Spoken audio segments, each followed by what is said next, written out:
Hello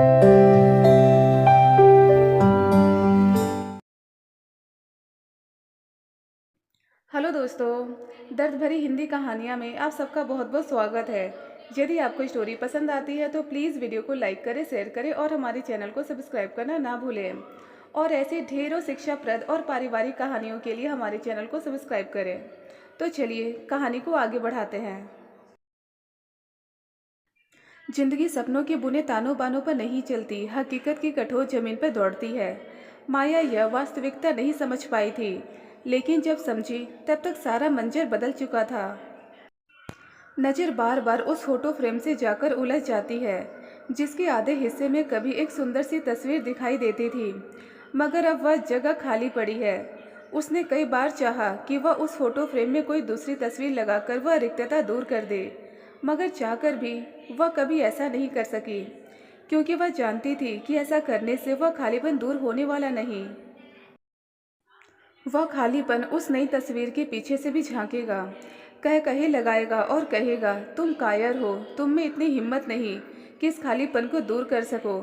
आज भी steel का वह फोटो फ्रेम माया की मेज पर उसी तरह पड़ा है। उसमें एक तरफ माया की फोटो लगी हुई है, कुछ लजाते हुए, कुछ मुस्कुराते हुए, आंखें बिछाए जैसे किसी की प्रतीक्षा कर रहा हो। और आज भी वह वैसे प्रतीक्षा में आंखें बिछाए बैठी है, ठीक उस फोटो फ्रेम वाली तस्वीर की तरह। अभी 3 साढ़े 3 साल ही तो बीते हैं जब फोटो फ्रेम के उस खाली हिस्से में सुशांत की भी तस्वीर दिखाई देती थी। आज तो यह नाम भी जैसे अंदर तक चीर जाता है। यही नाम तो है जो इतने सालों से उसे सालता रहता है। एकाएक कार के हॉर्न से उसका ध्यान टूट गया।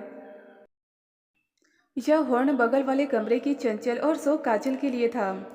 इसी तरह हॉस्टल की हर लड़की का कोई ना कोई चाहने वाला था। कभी कभी माया को भी लगता, काश इनमें से एक हॉर्न उसके लिए भी होता।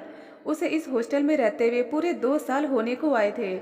आज से 2 साल पहले जब वह इस नए शहर के एक स्कूल में अध्यापिका होकर आई थी, तो उसकी अकेली रहने की समस्या इस हॉस्टल ने पूरी कर दी थी। जहाँ उसके समान कितनी ही लड़कियां, शायद लड़कियां नहीं, औरतें रहा करती थी। जहाँ किसी का भी भूतकाल पूछने की पद्धति नहीं थी, सभी वर्तमान में जीती थी। वह भी किसी तरह अपने दिन गुजार रही थी।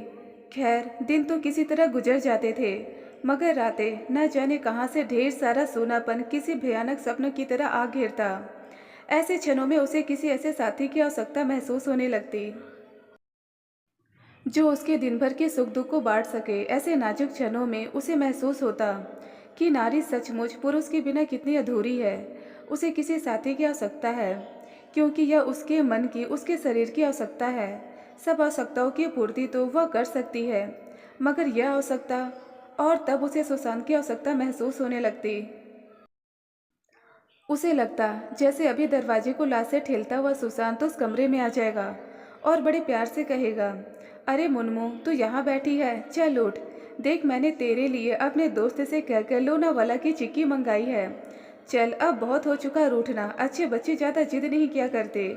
और इतने अवसाद के क्षणों में भी उसके मुंह में चिक्की का स्वाद उभर आता। वह तो ससुराल में भी सारी लाज छोड़कर घर के सामने से गुजरते हुए चिक्की वाले को रोक लेती थी। कभी कभी उसे लगता जैसे सुशांत उसी के पलंग पर बाजू में लेटा है और उसका हाथ अपने हाथों में लेकर अपने नाखूनों से उसके पॉलिश लगे बड़े बड़े नाखून रगड़ रहा है। यह उसकी हमेशा की आदत थी। कभी कभी तो वह नाखून पकड़कर तोड़ने की कोशिश करने लगता और वह दर्द से चीख उठती। इस पर भी वह हाथ न छोड़ता और अधिक चीखने पर कहता, तुम्हारे पिताजी ने ये हाथ अब मुझे सौंप दिए हैं। अब ये मेरी चीज है, मैं जो चाहे करूं। इस पर वह झूठ मूठ रूठते हुए हाथों से उसके सीने को पीटने लगती, अंत में सीने से चिपट जाती। अब ये बातें सोचते सोचते उसकी आंखें भर आती और उसकी उंगलियों में एक कसक उठने लगती है। उसका गला रुंध जाता और मन करता कि वह किसी के सीने से लगकर बहुत बहुत रोए, मगर इस समय उसे सीने से लगाने के लिए केवल तकिया ही मिलता और सचमुच उसका तकिया आंसू से भीग जाता। अभी तक याद है, यह तस्वीर फोटो फ्रेम में सुशांत ने स्वयं ही लगाई थी। शादी के कुछ ही दिनों बाद दोनों ने अलग अलग तस्वीरें खिंचवाई थी। न जाने क्यों वह उसके साथ तस्वीर उतरवाने को तैयार नहीं हुआ था। वह भी नई नवेली होने के कारण ज़्यादा कुछ बोल नहीं पाई थी। यह तो खुद फोटोग्राफर ने ही कहा था कि साहब, तस्वीर तो इकट्ठी अच्छी लगती है, मगर ना जाने क्यों उसने साफ इनकार कर दिया था। वह उसके इनकार का कारण नहीं समझ सकी थी, न ही उसे कुछ पूछने की हिम्मत ही हुई थी। मगर यह फोटो फ्रेम वह स्वयं ही खरीद कर लाया था और अपने हाथों से वे दोनों तस्वीर लगाकर मेज पे रखते हुए बोला था, लो अब तो हो गए ना दोनों साथ साथ। अरे लोगों को यह दिखाने की क्या आवश्यकता है कि हम में कितना प्रेम है। प्रेम भी भला कोई बताने की चीज है।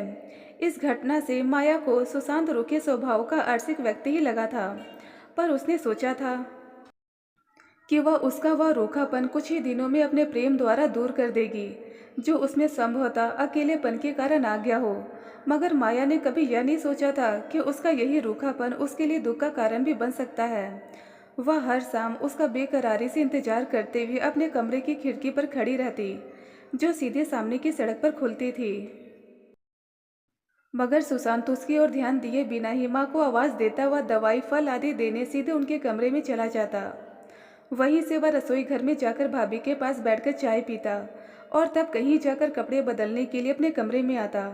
माया दिन भर सोचा करती थी कि आज वह उससे खूब बातें करेगी या फिर कहीं बाहर घूमने के लिए चलने की फरमाइश करेगी। मगर वह केवल दो चार बातें पूछकर और कपड़े बदलकर दोस्तों की चौकड़ी में बैठने निकल जाता। एक दो बार उसने हिम्मत करके कहा भी, मगर वह हमेशा कोई ना कोई बहाना बनाकर टाल जाता। रात को भी वह देर से घर आता और खाना खाकर सो जाता, मगर जब कभी मौज में होता तो उसे रात 2-2 बजे तक सोने ही न देता। कुल मिलाकर वह उसके लिए एक उपेक्षित खिलौना बनकर रह गई थी, जिससे वह कभी दिल बहला लिया करता है। अपने प्रति सुशांत की इस उपेक्षा का कारण ढूंढने पर माया इस परिणाम पर पहुंची कि यह सब उसके माँ बाप और भाभी के कारण ही है, जिनके अत्यधिक लाड़ प्यार में वह बचपन से डूबा रहा है और अभी तक उबर नहीं पाया है। उसे सुशांत को अपनी ओर आकृष्ट करने और उसका प्यार पाने का उपाय यही सूझा कि उसे उसके माँ बाप से अलग कर दिया जाए। दिमाग में इन विचारों के घर करते ही उसने चिड़िया चरित्र के सारे फॉर्मूले आजमाने शुरू कर दिए। कभी वह माँ पर बिगड़ पड़ती तो कभी भाभी पर, और उसके इस तांडव ने घर में कलह मचाकर रख दी। मगर सुशांत पर इन सब बातों का विपरीत ही प्रभाव पड़ा। वह माया से और अधिक दूर रहने लगा। आखिर हारकर उसने स्त्रियों का आखिरी अस्त्र इस्तेमाल किया और तुनक कर अपने मायके जा बैठी। मायके से लौटने की उसने यही शर्त रखी कि सुशांत को माँ बाप से अलग घर लेकर रहना होगा, जिसे सुशांत ने कभी स्वीकार नहीं किया। इससे माया को और ठेस लगी, फिर भी वह अपनी जिद पर अड़ी रही। उसकी यही जिद उसे ले डूबी, यहाँ तक कि वकील के नोटिस का जवाब भी सुशांत ने नहीं दिया और मामला कोर्ट तक जा पहुँचा। अपने ही रचे गए चक्रव्यूह में खुद फंस गई। इधर इस मामले को माया के भाइयों ने अपनी इज्जत का सवाल बना लिया और वे कचहरी की दीवारों से सिर मारने लगे। इस कांड ने उसके जीवन में इतना बड़ा परिवर्तन ला दिया जिसकी उसे कल्पना भी नहीं थी। जिंदगी इतनी जटिल है, यह उसने पहली बार ही जाना। किसी तरह उसके भाइयों ने उसे अध्यापिका की यह नौकरी दिला दी थी, मगर वो अपने घर से बाहर नहीं जाना चाहती थी। उसे अपने इस निष्कासन का अर्थ तभी मालूम हुआ जब उसके बड़े भाई ने उसे प्यार से समझाते हुए कहा था, माया, शादी के बाद बेटी के लिए पिता का घर पराया हो जाता है। तुमने सुना ही होगा कि बेटी की डोली और अर्थी में कोई फर्क नहीं होता। उस दिन के बाद उसे अपना वह घर, जिसमें उसने सारा बचपन बिताया था, पराया लगने लगा। उसे अपने भाई के इन उपदेशों में अपने सिर का बोझ उतारने का भाव ही नजर आया था और इसलिए उसने यह नौकरी शहर से स्वीकार कर ली थी। परिवर्तन का दूसरा झटका उसे तब लगा था जब उसे आवेदन पत्र में अपना नाम लिखना पड़ा था। आखिर वह क्या लिखे, श्रीमती माया अथवा कुमारी माया? समाज के कानून बनाने वालों ने विवाहित अथवा अविवाहित और विधवा के लिए तो नियम बनाए थे। इस बीच की स्थिति पर शायद किसी ने भी विचार नहीं किया था। पिछले 2 सालों से उसके कानों में कोर्ट में ऊंचे स्वर में पुकारा जाने वाला नाम ही गूंजता रहा था, माया देवी विरुद्ध सुशांत कुमार। किसी ने भी उसके नाम के आगे पीछे कुछ नहीं लगाया। वहाँ तो सारा उपक्रम इन दोनों नामों को अलग करने के लिए ही किया जाता रहा। अखबार में छपने वाली तलाक की खबरें, जिन्हें पढ़कर वह पहले कभी हंसा करती थी, अब वह खुद उसे बिगड़ती हुई जिंदगी का एहसास दिलाने लगी। अब किसी भी दशा में वह उन पर हंस नहीं पाती थी उसे अब महसूस होने लगा था कि अपने आप को प्रगतिशील कहने वाली, नारी मुक्ति आंदोलन की बड़ी बड़ी बातें बघाड़ने वाली नारियां भी किसी पुरुष की छाया पाने के लिए कितनी ललायत रहती हैं। उस रोज बस स्टॉप वाली घटना से तो उसका यह विश्वास और भी दृढ़ हो गया था। उस रोज वह सीताबड़ी मेन बस स्टॉप पर शंकर नगर से आने वाली बस के लिए लाइन में खड़ी थी। बस आने में अभी देरी थी और बस स्टॉप पे भीड़ ज़्यादा थी। वह लाइन में खड़ी बोरियत दूर करने के लिए अपने बैग में रखी पत्रिका के पन्ने पलटने लगी थी कि तभी एक मन चला युवक उसे धक्का देता हुआ आगे बढ़ गया। ईश्वर विभरते वह बोली थी, आंखें नहीं है या तमीज नहीं है, बिना धक्का दिए चला नहीं जाता। नालायक कहीं का। ईश्वर वह युवक भी उदंडता से बोल उठा था, मेम साहब यह आपका घर नहीं है, बस स्टैंड है, यहाँ भीड़ होती है और भीड़ में धक्के भी लगते ही हैं। यदि इतनी ही रईसी है तो टैक्सी में सफ़र किया कीजिए, बस आम जनता के लिए है, समझी। ऐसे उत्तर की उसे अपेक्षा नहीं थी। इस बात पर आसपास खड़े कुछ युवक हंस पड़े थे। उसे कुछ जवाब देते नहीं बना तो वह लाइन से निकलकर बस स्टैंड छोड़कर सड़क पर आ गई।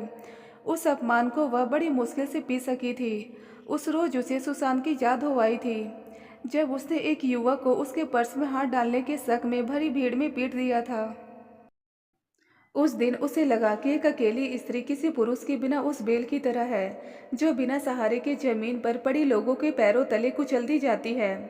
बेल को यदि पैरों तले रौंदे जाने से बचाना है तो उसे कोई ना कोई सहारा चाहिए ही, चाहे उसे गुलाब के कांटेदार पौधे का सहारा ही क्यों ना मिले। फिर भले ही उसका बदन छिलता रहे मगर वह कुचले जाने से तो बची रहेगी, साथ ही कभी कभी ही सही गुलाब की खुशबू भी तो मिलेगी। इन्हीं विचारों की उपापों में उसने निश्चित कर लिया कि वह सुशांत के बिना नहीं रह सकती। इस तरह तिरस्कृत जिंदगी जीने से तो बेहतर वही जिंदगी थी। कम से कम सिर पर रक्षा का छत्र तो था।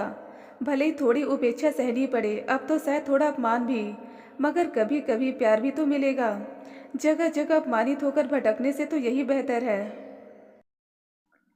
कि थोड़ी उपेक्षा सह ली जाए। और उसने सुशांत के आगे आत्मसमर्पण करने का निर्णय ले लिया। वह उसे पत्र लिखेगी कि वह आ रही है, वह उसे स्टेशन पर लेने आ जाए। सुबह की व्यस्तता ने उसके पत्र लिखने के निर्णय को शाम पे टाल दिया। दिन भर वह अनमने भाव से ढीले ढीले हाथों से ब्लैक बोर्ड पर चौक चलाती रही। शाम को थक कर चूर हो जब वह हॉस्टल की सीढ़ियाँ चढ़ रही थी, तभी मोबाइल पर आया मैसेज देखा। भाई ने भेजा था। लिखा था, प्रिय बहन बधाई हो, हम लोग कोर्ट में केस जीत गए हैं। अब तुम सदा सदा के लिए सुशांत से मुक्त हो गई हो। अब तुम्हें कभी उसका अपमान सहने की आवश्यकता नहीं पड़ेगी। तुम्हारा तलाक मंजूर हो गया है। मोबाइल उसके कांपते हाथों से फिसल कर नीचे गिर गया। उसका सिर चकराने लगा और वह पलंग पर रौंदी गिर पड़ी। उसके थक्के से पास ही मेज पर रखा फोटो फ्रेम गिर पड़ा और उसका शीशा चूर चूर हो गया और फोटो फ्रेम में एक और लगी उसकी तस्वीर बाहर निकल आई। वह फफक कर रो पड़ी। उसका जीवन भी तो अब उस खाली फोटो फ्रेम के समान ही रह गया था, रिक्त, केवल एक शून्य। वह अपनी ही ओढ़ी हुई दीवार के नीचे दबकर रह गई थी।